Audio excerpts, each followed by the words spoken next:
ម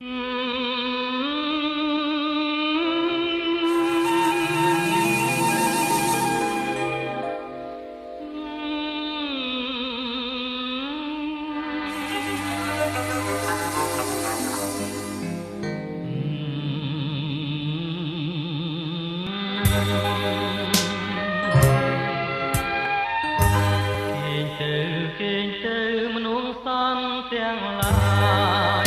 ចិត្តឆ្ងាយជាទីស្នេហា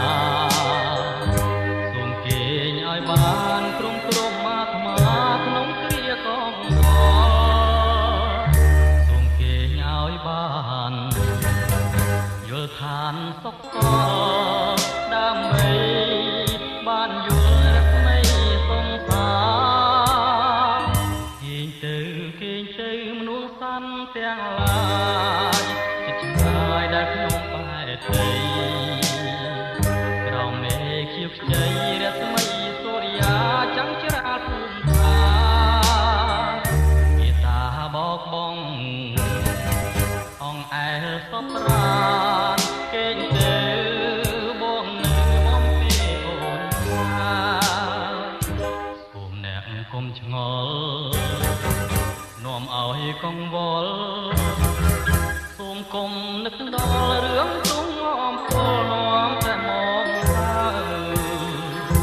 ទៅត្រូវដួងច័ន្ទដែលកាយសាហាវរៀមជួយរំលែកស្រីបាន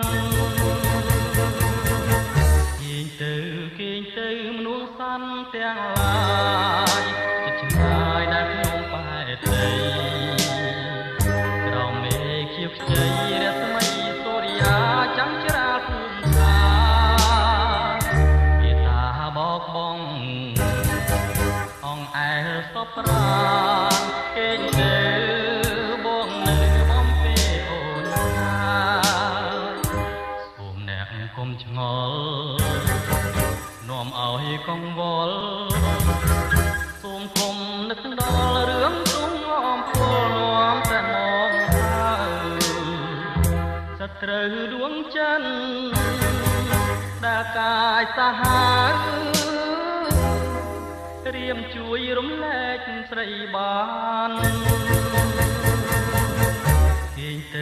គេងទៅមនុស្សសន្តិទាំងឡាយចិត្តឆ្ងាយជាទីស្នេហាពេលនេះជាពេលអ្នកត្រូវនឹងត្រៀបកប់កលក្រុមការមើលចុងធម្មជាតិក៏លងលក់បានសងសាន